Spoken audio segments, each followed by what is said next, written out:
Let's come back to fructose. We mentioned it was one of the three culprits when it comes to liver fat, along with branched chain amino acids and alcohol.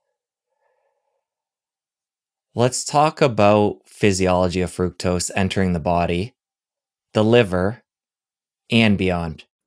You consume fructose. Okay, first thing is something sweet hits the tongue. Message goes tongue to brain. Sugar's coming. Message goes brain to pancreas. Sugar's coming. Release the insulin.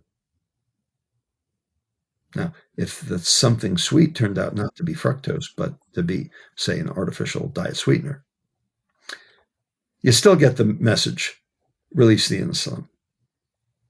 Okay, so keep that in mind. Okay, sweet alone generates the insulin, part of the insulin response. Now, the rise in the blood glucose will be the rest of the insulin response, but the sweet alone will have primed the beta cell to release insulin. So you get that even before the food gets to your stomach. And we can prove that because there's a phenomenon called the cephalic phase of insulin secretion. You take a patient, you admit him to the hospital overnight. They wake up in the morning, they're fasting. Their blood glucose is 70, everything's fine, right? You bring a tray of food into the room and you let them look at it. You let them smell it, but you don't let them eat it. Got it? And then you take the tray out of the room. What happens to the blood glucose? Nothing, because they didn't eat anything. What happens to the blood insulin? It went up. The more obese, the higher it went up. But the insulin went up not because the glucose changed, not because they ate anything, not because there were calories to work on. The insulin went up because the brain thought the food was coming. Cephalic phase of insulin secretion, well known, dates back, to the 1970s. A guy at University of Indiana by the name of Terry Powley did this work, way back when. Okay. I actually worked on a disorder of that brain to pancreas connection called hypothalamic obesity. That's how I got into the obesity business in the first place. Kids with brain tumors that basically destroyed that area of the brain that controls energy, metabolism, energy balance, and food intake. And so these kids would become massively obese after their brain tumor. And I was at St. Jude Children's Research Hospital, and I was charged with figuring out how to help them. Okay, 350, 400 pounds. Okay, these were kids who were normal weight and height until their brain tumor. And then all hell broke loose. And I had to figure out what to do for them. And what we did was we gave them a drug that suppressed insulin release, because we postulated that their problem was that the brain thought they were starving because that area of the brain was dead. And so their vagus nerve, which was telling the pancreas what to do, was telling it, generate more insulin because we can't see the leptin level. We can't see that, that energy balance is normal. We think the patient is starving, therefore release more insulin. And so the insulin levels would go sky high, and that would drive everything into fat. But we couldn't fix that because the brain was, that area of the brain was dead. So what we did was we basically stopped the pancreas from making extra insulin. And lo and behold, they started losing weight. But even more importantly, they started exercising spontaneously. These were kids who sat on the couch, ate Doritos, and slept. And now, because we got their insulin down, they had energy to burn instead of to store. And so they started being much more active. And the parents would say, "Oh my God, I got my kid back." And the kids would say, "This is the first time my head hasn't been in the clouds since the tumor." We reversed their metabolic mayhem by getting their insulin down.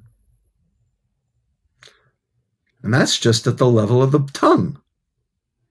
Okay, so now the fructose goes further down, gets into the stomach.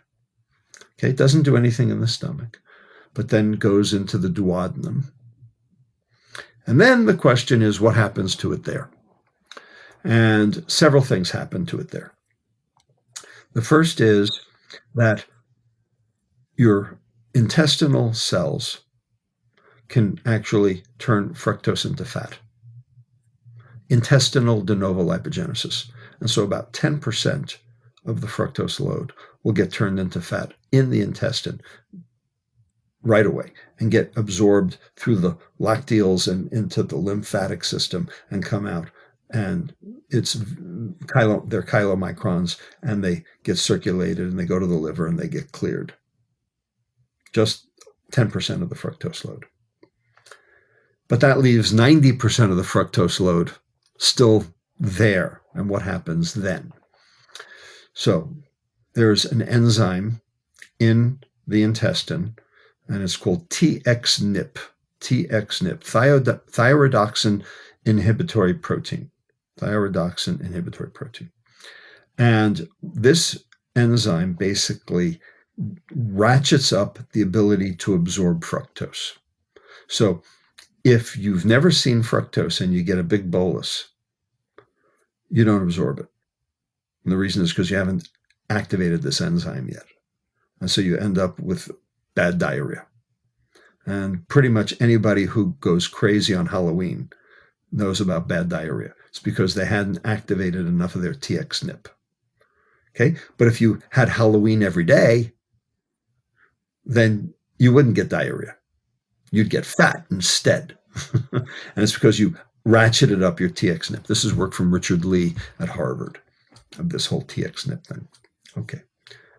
That increases fructose absorption at the level of the intestine.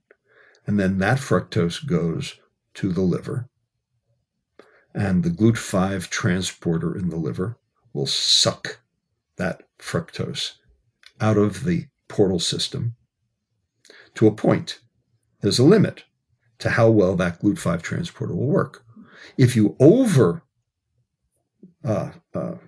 stimulate, if you basically, drink a 20-ounce Coke, which has way too much fructose for that GLUT5 transporter, then the liver will grab what it can, but it can't grab enough. And so you will end up with a serum fructose level that will be present in the peripheral circulation. So normally your fructose level in your blood is 0 because it doesn't make it past your liver. It goes intestine to liver and goes, and that's it. But if you overwhelm your liver's capacity, then you will end up with a fructose level. So what happens if you do that and you drink that 20-ounce Coke? Turns out there are fructose receptors on beta cells, and that makes them secrete more insulin because they have to clear it. And that's like a real disaster because now you've got everything going wrong. But what happens in the liver to the 85% or so that gets cleared by the GLUT5 transporter? It goes into the cell. Fructose gets converted to fructose 1-phosphate by the enzyme fructokinase. And fructose 1-phosphate then gets chopped up into 3-carbon fragments, and then they get turned into pyruvate at the level of the mitochondria. They do not get turned into glycogen. So fructose does not go to glycogen. Glucose does go to glycogen. Fructose does not go to glycogen. Fructose goes to the mitochondria. And that's one of the reasons why the mitochondria get overwhelmed, because there's too much pyruvate at the level of the mitochondria for the mitochondria to handle because there was too much fructose coming into the cell in the first place. And so that's when the mitochondria go, don't do that, and send that pyruvate off to become citrate, then acetyl-CoA, and then that acetyl-CoA becomes malonyl-CoA, and the malonyl-CoA then gets turned, added 2 carbon fragments at a time, and you end up with fatty acids. That's how you end up with triglyceride. That's how the fructose becomes triglyceride. It goes to pyruvate first, then tries to enter the mitochondria, can't, gets thrown off as citrate. The citrate becomes acetyl-CoA, then malonyl-CoA, and then fatty acids. Then those fatty acids get packaged with like the microsomal transfer protein, and now you have a VLDL. Now you have a triglyceride molecule. And that triglyceride molecule can leave the liver and increase your serum triglycerides and serve as a substrate for either obesity or cardiovascular disease. Or that triglyceride molecule won't make it out of the liver at all and will precipitate as a lipid droplet, and now you have fatty liver disease. And when you have fatty liver disease, that generates the insulin resistance. And now your pancreas is going to make more insulin to make the liver do its job. So you've got the high insulin, you've got the fatty liver, and you have the metabolic mayhem. If you enjoyed that clip, you're going to want to head over here and catch the full episode. I'll see you over there. Insulin is the bad guy. I can't say it any simpler than that. Yes, glucose is bad too. I'm not saying it's not. Insulin's worse. Insulin is associated with all of the diseases.